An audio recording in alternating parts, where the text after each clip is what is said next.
ചെമ്മീൻ കൊണ്ടുണ്ടാക്കിയെടുക്കാൻ പറ്റുന്ന നല്ലൊരു തോരൻ്റെ റെസിപ്പിയാണ് നമുക്കിന്ന് വീഡിയോ ഇത്. എങ്ങനെയാണ് ഈ ഒരു രുചികരമായ തോരൻ ഉണ്ടാക്കുന്നതെന്ന് വീഡിയോ ഒന്ന് കണ്ടു നോക്കൂ. ഇന്ത്യൻ ക്ലാസിക് ഫിഷിൻ്റെ പുതിയൊരു വീഡിയോയിലേക്ക് എല്ലാവർക്കും സ്വാഗതം.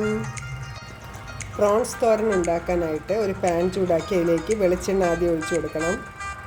എണ്ണ ചൂടായാൽ ആദ്യം നമുക്ക് ചെറിയ ഉള്ളി നീളത്തിലരിഞ്ഞത് ഇട്ട് കൊടുക്കണം. ഇതിലേക്ക് പാകത്തിനുള്ള ഉപ്പ് കൂടി ചേർത്ത് കൊടുത്ത് ഒന്നായിട്ട് വഴറ്റി കൊടുക്കണം. ഇതിലേക്ക് പാകത്തിനുള്ള മഞ്ഞൾപ്പൊടി കൂടി ചേർത്ത് വെക്കുകയാണ് നല്ലവണ്ണം വഴറ്റിയെടുക്കാൻ.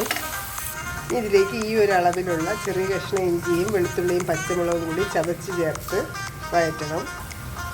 മിക്സിയുടെ ജാറിലിട്ട് ചതച്ചെടുത്ത ഈ ഒരു പേസ്റ്റ് ഇതിലേക്ക് ഇട്ട് കൊടുത്ത് വഴറ്റിയെടുക്കുകയാണ്.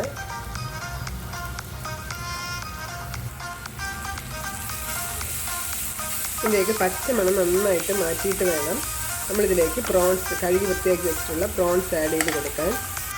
ഇനി ഇതിലേക്ക് നമുക്ക് കുറച്ച് മസാല പൗഡേഴ്സ് ആഡ് ചെയ്യണം. ആദ്യമേ ഒരു സ്പൂൺ കാശ്മീരി ചില്ലി പൗഡർ, അതുപോലെ ഒരൽപ്പം പെപ്പർ പൗഡർ, അതുപോലെ തന്നെ ഒരു 1/4 സ്പൂൺ പെരുംജീരകം പൊടിച്ചത്, ഇത്രയും കൂടി ചേർത്ത് നന്നായിട്ടൊന്ന് മിക്സ് ചെയ്ത് കൊടുക്കണം.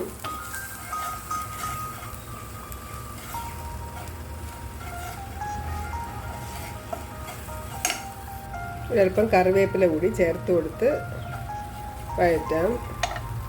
ഇത്രയായി കഴിഞ്ഞാൽ കഴുകി വൃത്തിയാക്കി നടുവിലുള്ള ഞരമ്പൊക്കെ മാറ്റിക്കളഞ്ഞ പ്രോൺസ് ഇട്ട് കൊടുത്തൊന്ന് കവർ ചെയ്ത് കുക്ക് ചെയ്യണം.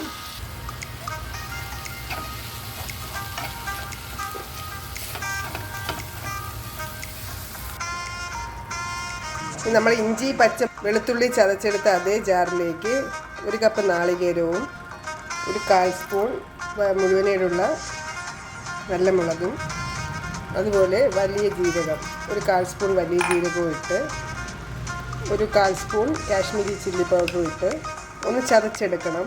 ചതച്ചെടുത്ത ഈ ഒരു കൂട്ട് നമ്മുടെ വെന്തുകൊണ്ടിരിക്കുന്ന പ്രോൺസിലേക്ക് ഇട്ട് കൊടുക്കണം.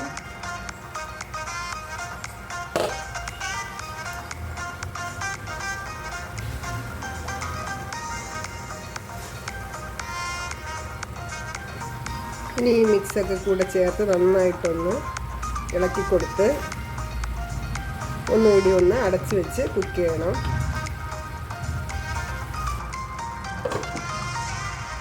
ഇനി നമുക്ക് ഇതിലേക്ക് ഒരു ലേശം പുളി പിഴിഞ്ഞെടുത്ത വെള്ളവും കൂടി ഒഴിച്ചു കൊടുക്കണം. നമ്മൾ ഫിഷിൻ്റെ ഏതൊരു റെസിപ്പി ഉണ്ടാക്കിയാലും അതിലേക്ക് ലേശം ഒരു പുളിരസം ഉള്ളത് നല്ല ടേസ്റ്റ് കിട്ടും.